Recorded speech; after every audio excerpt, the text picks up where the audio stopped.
What next అండి? పాకిస్తాన్ ఏం ఆలోచిస్తూ ఉండొచ్చు? పాకిస్తాన్ కి అన్ని వైపుల నుంచి అష్టదిగ్బంధం లాగా అన్ని వైపుల నుంచి వాళ్ళ లీడర్షిప్ ని జనాలు దుమ్ము పెడుతున్నారు. ఇటు నీళ్ల నుంచి వరదల నుంచి మనుషులు పోతున్నారు. బలూచిస్తాన్ ఏమో అటు నుంచి అటాక్ చేస్తోంది, టీపీపీ ఒక నుంచి అటాక్ చేస్తోంది, ఇటు నుంచి ఏమో ఇండియా మొత్తం ఇది మిలిటరీలీ ఎట్లాగూ స్ట్రాంగ్ గా ఉంది. ఆ, ఇది ఎక్స్టర్నల్ అఫైర్స్ ఏమో విదేశాంగ శాఖ ఏమో వాళ్ళని ఆల్మోస్ట్ పరయ్యాలాగా ఇది చేసింది. మొత్తం మొత్తం ప్రపంచం అంతా మన సైడ్ ఉంది. ఇప్పుడు ఏం చేస్తారు వాళ్ళు? ఎన్నిసార్లు చేసినా కూడా ఇటువంటివే. మళ్ళీ August 15th వస్తుంది, ఆ టైంలో ఏదన్నా చేస్తారు. అవన్నీ అంటే ఇంత జరిగాక కూడా అయితే ఇంత చూశాక ఇంత జరిగాక మళ్ళీ అలాంటి ధైర్యం చేస్తారంటారా? వాళ్ళు చేస్తూనే వచ్చారు కదండి. ఇప్పుడు కూడా వాళ్ళకి వచ్చిన ఎంత నష్టం జరిగింది అనేది మనకి పూర్తిగా మనం చూసాం. అంటే రాజ్నాథ్ సింగ్ గారు చెప్పిన దాని ప్రకారం ఇప్పుడు చూసాం. 100 మంది ఉగ్రవాదులను మట్టిపెట్టాము, 22 నిమిషాల్లో ఆపరేషన్ సింధూర్ పూర్తి చేసుకొచ్చాము అని. సో 100 మంది ఉగ్రవాదులు అంటే పాకిస్తాన్ కీలకమైన ఉగ్రవాద నాయకులు ఉన్నారు అందులో. వాళ్ళ రాడికలైజ్డ్ నేషన్ అండి అది. వాళ్ళ చీఫ్ ఆఫ్ ఆర్మీ స్టాఫ్ ఆ ఫీల్డ్ మార్షలే రాడికలైజ్డ్ పర్సన్. ఆయన చెప్పిన మాటలు, ఆయన చేష్టలు అన్ని రాడికలిజం గురించి దాన్ని ప్రోత్సహిస్తాయి. అటువంటప్పుడు ఇటువంటి చర్యలు వాళ్ళు మళ్ళీ చేయొచ్చు. కానీ మనం మటుకు మీరు చేస్తే ఇంతకంటే దారుణంగా మిమ్మల్ని దెబ్బ కొడతాం అని చెప్పాము. దానికి సిద్ధంగా ఉన్నాం. ఎవరైతే మిలిటెంట్స్, ఉగ్రవాదులు మన దేశంలో ఈ వేరే వేరే ప్రాంతాల్లో ఉన్నారో, జమ్మూ కాశ్మీర్ లో ఉన్నారో, వాళ్ళని ఏరి పారేయడానికి ఈ ఆపరేషన్ మహాదేవ్ లాంటివి జరుగుతూనే ఉంటాయి.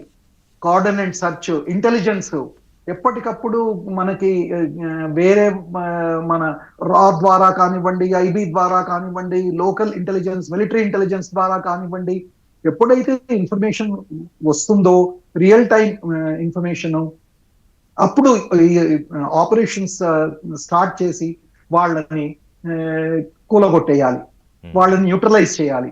అందుకని ఈ ఆపరేషన్ సింధూరు, ఈ ఆపరేషన్ మహాదేవ్ కొనసాగుతూనే ఉంటాయి, కొనసాగాలి. అప్పుడే మనం అప్రమత్తంగా ఉంటాము, పాకిస్తాన్ చేష్టల్ని అడ్డుకోగలం. అది డిటరెన్స్ కూడా ప్రయత్నిస్తుంది. ఇంతకు ముందు చెప్పినట్టు టెక్నాలజికల్లీ మనం ఆపరేషన్ సింధూర్ 2కి ఎలా తయారైతున్నాము, మన ఇంటెలిజెన్షియా, మన అకాడమియా, మన ఇది డిఆర్డిఓ, మిగతా ప్రైవేట్ రంగ సంస్థలు, డ్రోన్ కంపెనీలు ఎలా పుంజుకుంటాయి, ఎన్ని ఆర్డర్స్ ఇస్తాము, వ్యవస్థ తయారు చేసుకున్నాం, అవి లక్నోలో తయారు చేస్తున్నాము. అవన్నీ ఎన్నో మనకి చాలా కావాలి. ఇది 4 రోజుల యుద్ధంతో ఆపేసారు, మంచిదైంది. ఇదే కంటిన్యూ అయ్యి అది మన రష్యా యుక్రెయిన్ యుద్ధం లాగా అయితే ఇది ఎకనామికల్లీ మనం చాలా బ్యాక్వర్డ్ అయిపోతాం.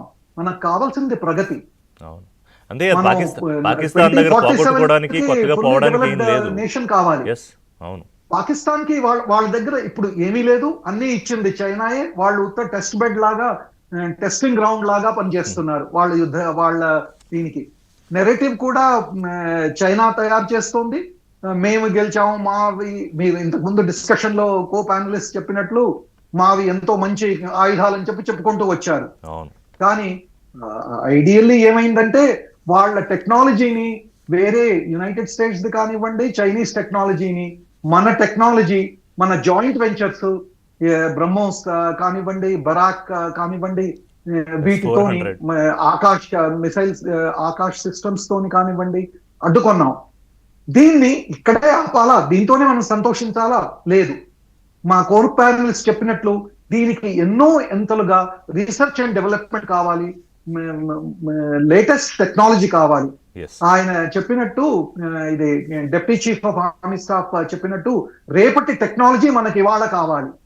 అటువంటప్పుడు ఈ ఐఐటీస్ ని, ఈ ఇంజనీరింగ్ కాలేజెస్, సైన్స్ కాలేజెస్ ని, డిఆర్డిఓని, వాళ్ళకి R&D లో పూర్తి స్థాయిలో యుద్ధ తంత్రాలు వ్యూహాలన్నీ కూడా నాకు తెలిసి ఆల్రెడీ దాని మీద ఎక్సర్సైజ్ జరుగుతూ ఉంటుంది. మనం మాట్లాడుకోవడానికి ఏముంది, అక్కడ వాళ్ళు అదే ఎక్సర్సైజ్లో ఉంటారు, ఎందుకంటే వార్ఫేర్ మారిపోయింది కాబట్టి.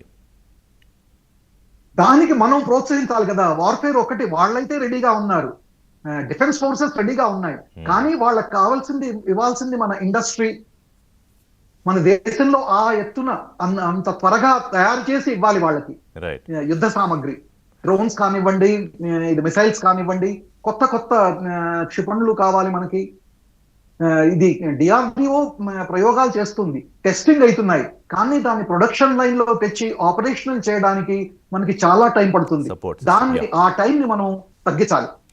సో గిరిధర్ గారు, ఈ సింధూర్పై ఇంత రాజకీయ దుమారం ఎందుకు అని మనం అనుకున్నాం కదా. రాజకీయ దుమారం దేనికి అంటే, ఒకటి అంతా సవ్యంగా జరిగింది, బ్రహ్మాండంగా ఉంది, సభాష్ మోదీ గారు అద్భుతంగా ఆపరేషన్ సింధూర్ హ్యాండిల్ చేశారు, పాకిస్తాన్ తోక ముడిచి వెళ్ళిపోయిందని రాహుల్